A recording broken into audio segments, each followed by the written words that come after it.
First thing I have to do is clear something up. Earlier in the course of the evening, people were asking, why are we getting together? What's the reason we're getting together? Right? And some people came up to me privately and asked, is this rumor that's going around about you maybe connected to this evening? I don't know if you've heard the rumor. The rumor is that I made over $1 million practicing law with Pace Law Firm in Toronto recently. And I just got to correct that rumor before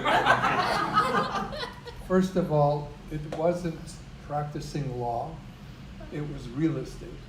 Secondly, it wasn't in Toronto, it was in Los Angeles. And I hardly made $1 million. I lost $1 million.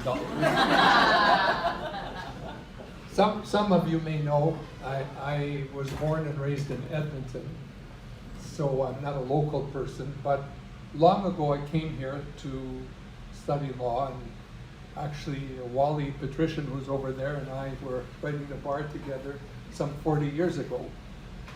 And I remember in the early days when I was in Toronto, it was very hard after we got the bar to get a job. In fact, I couldn't practice as a lawyer. I had to find some kind of work, and I was driving taxis, schlepping coffee.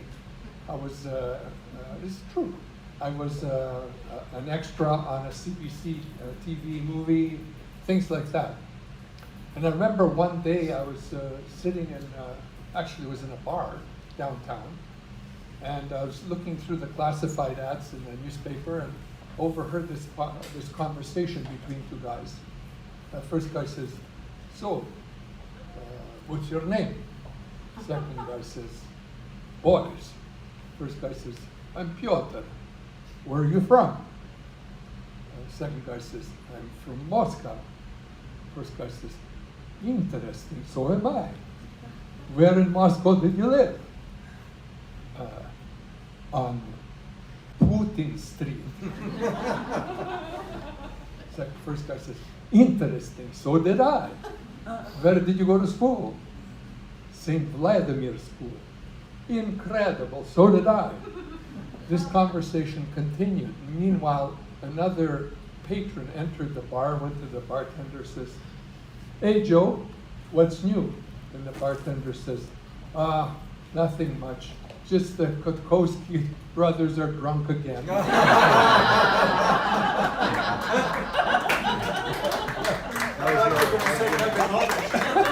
That's for another joke. All right. So I'm sitting there reading this newspaper, looking, listening to this conversation, and I notice an ad in the newspaper. It says, actor wanted, $500 a day. Call and then a phone number. And I think to myself, $500 a day, that's good money. I think I'll call. So I called.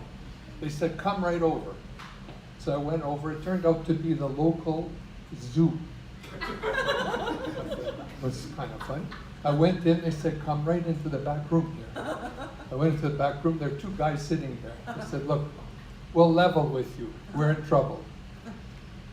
The Labor Day weekend is coming up. The big show that we had here, the big attraction was the gorilla, and he died.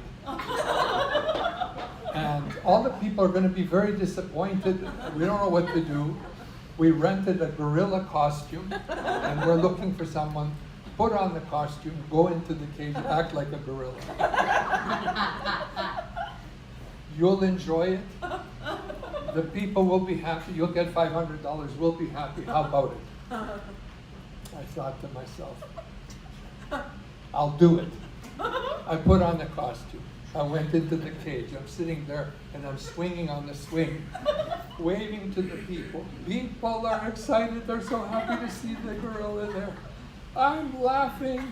The kids are laughing. I'm swinging backward and my grip loosens up and I fall backward into the lion's den. The lion comes running after me. I start yelling, help, help. The lion says, shut up or we'll both get fired.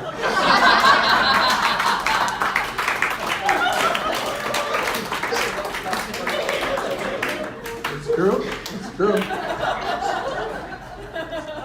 So I figured, okay, my days as an actor are finished. But I kind of hurt myself, so I thought I'd better go for an appointment to a doctor, see if I'm okay. So I made the appointment, went in, the nurse said to me, come into this room. Said, how old are you? Are you over 50? I said, yes.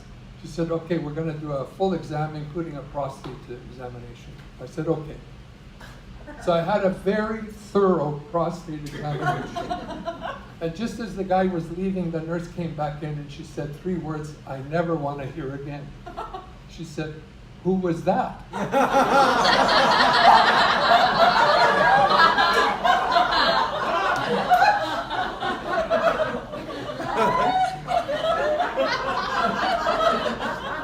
That's the gorilla.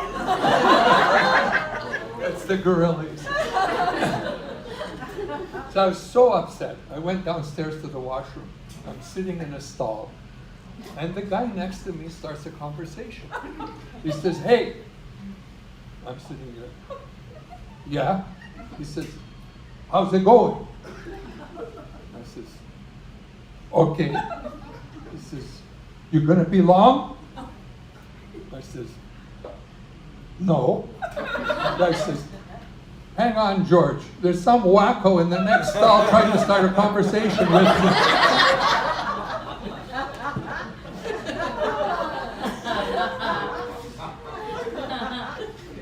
I've given this presentation before, and I thought I was doing pretty good. As a matter of fact, I was just leaving the presentation last time, and as I was leaving through the door, I overheard two men talking about my presentation.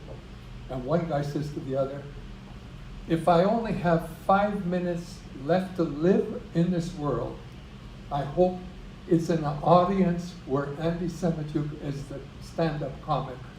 And I thought to myself, wow, what a compliment. But then he continued, he said, because Andy Semotiuk's the only stand-up comic that I know that can make 5 minutes seem like an eternity.